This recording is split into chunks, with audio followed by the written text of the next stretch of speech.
So once we get that executed contract, as soon as we get that back, I am now contacting my 3 to 5 cash buyers. This is now a deal that fits their exact criteria. This is now a deal in this situation, say, we're making a $10,000 wholesale fee, they're gonna make $40,000 of profit on it because we analyzed it and we know exactly what they want. What I'm going to do is now send an email to my cash buyers. I'm gonna let them know, hey, just got this property under contract at 1234 Hearst Drive. Here's the ARV of the property. Here's the repairs. Here's your purchase price. So I'm going to put the purchase price where they need to buy it with my wholesale fee included. Right. I'm not going to list out my wholesale fee. I don't want them thinking about my wholesale fee. I want them thinking about, hey, does this property work at this purchase price? That's all I want them to be thinking about. So ARV, repairs, purchase price. Because most qualified investors and fix and flippers, you give them those 3 numbers, they can plug into their own analyzer and see if it's a deal or not right away. I'm also going to go above and beyond. Those 3 comps that I found, I'm going to include links to those comps. Hey, here are the comps that justify this ARV. I'm making their job easier for them. I'm then going to list out the closing timelines. EMD due this date. Inspection contingency removal this date. Closing timeline this date. So now they have all the information that they need. Once again, if a cash buyer needs to ask you questions about a property too, on things that you could have told them already, you're not doing your job. You're not going above and beyond. Yeah. So I send all that information to the cash buyer. Send that to your 3 to 5 cash buyers. Follow up with a phone call and text message to them and see if you can walk through and talk about the property right now today. Mm-hmm. So if you've done your job, you've followed these steps that we're talking about right now, it should work for multiple of your cash buyers.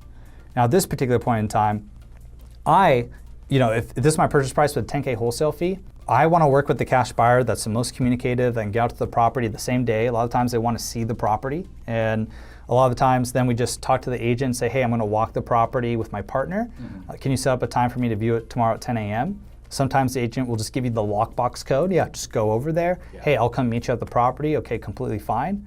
But now you're walking the property with your cash buyer, because they want to see it. Mm-hmm. So once we send it to them, in this particular situation, they'll walk it. Maybe they bring their contractor, okay, as well to the property. But we're doing this, my goal is to do this all within 72 hours. So same day or next day or the day after, right? I don't want to put in that EMD if I don't have to. That earns money deposit. Is it pretty common to have to do it, more so than not? It's common if you don't know what you're doing. Right. It's common if you don't talk to cash buyers and you have no cash buyers and they can't make decisions within 24 to 72 hours. Mm-hmm. If you're dealing with a serious cash buyer that buys 3 to 10 properties a month and understands those quick timelines. Right. I mean, this is what they do day in, day out. They understand good deals go quickly. Yeah. So if you have great cash buyers, then it's common to not put in the EMD. Got it. 100%. Mm-hmm. If you don't know what you're doing, if you don't find cash buyers first, then it's gonna be more common to put in the EMD. Right. Because that was kind of my follow-up, where it's like a lot of people don't have the capital for that deposit. So it's like, could I just have my cash buyer do it as well? I mean, instead of finding... You could, you could. So if your cash buyer does it as well, then you found a good deal for them, right, and you might as well wholesale it to them and they put it in. Yeah. So got it. Okay. The whole point is finding a good deal that matches their criteria, and your cash buyer, absolutely, your cash buyer can put it in. Yeah. This is why we want to find the cash buyers first. Yeah, it's becoming way more important than I thought. Yeah.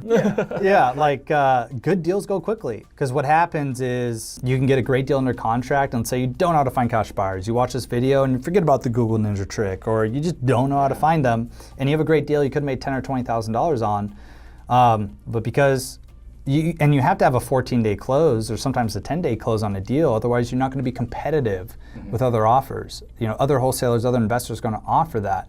So those are the timelines we're working with. So you want to line up your ducks in a row. And once again, it doesn't take weeks or months to find these cash buyers. You can find 3 to 5 cash buyers in a day, 2 days.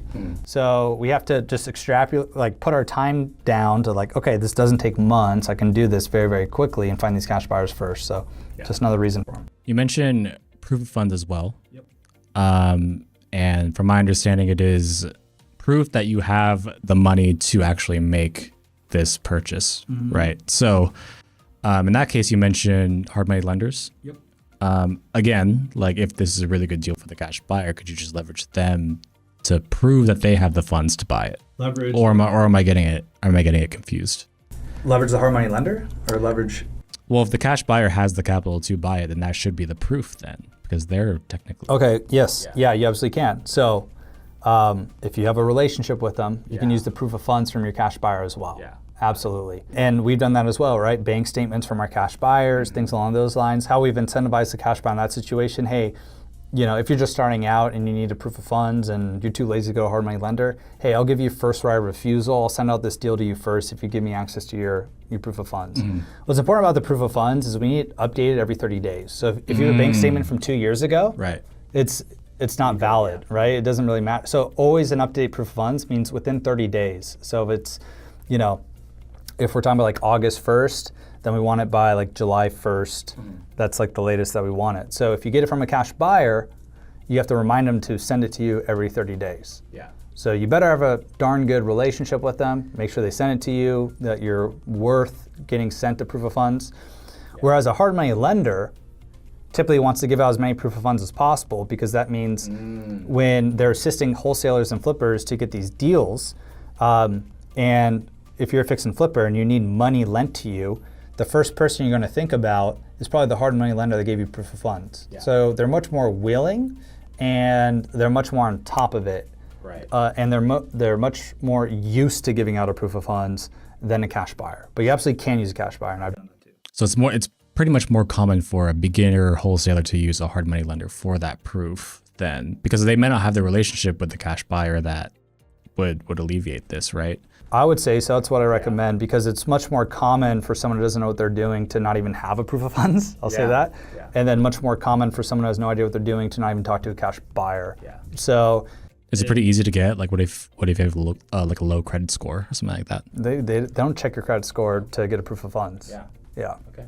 Yeah. So every hard money lender is different, but they're not, they want to give you proof of funds, because if you find a hard money lender lends on the deal itself. So if like you find a great fix and flip deal, they're basically like a mortgage on the property. They'll put a lien or note on the property that says, hey, if you do a poor job fixing and flipping this property, they take ownership of this property, and they're going to get paid the money they lent to you on this particular deal.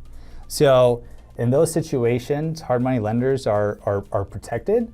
And so you got to look at it as like, it's giving out a proof of funds for a hard money lending company. It's like marketing. They want to lend millions and millions and millions and millions of dollars to fix and flippers. How do you build goodwill and trust with fix and flippers? You give them a proof of funds to use to get deals under contract. So once again, the mindset and ideology is they want to give out a proof of funds. Right. You just need to talk to them. Right. So if you just go to them and say, hey, I'm just a wholesaler, I'm not going to be fixing and flipping any property, you are not playing to the interests of this hard money lender. Hard money lenders don't lend money to wholesalers, they lend to fix and flippers. So if you say, hey, I'm a wholesaler and fix and flipper, they see you as a potential customer for them, and they're going to be much more willing to give you the proof of funds as well. So just make sure you have interest in fixing and flipping, and you communicate you're a fix and flipper as well. You want to fix and flip, and they'll lend to you. Be on the lookout for the next video in this series. And if you want to build a hyper-profitable wholesaling and flipping business, then check out my full in-depth training at realestateskills.com/watch. See you there, and happy wholesaling.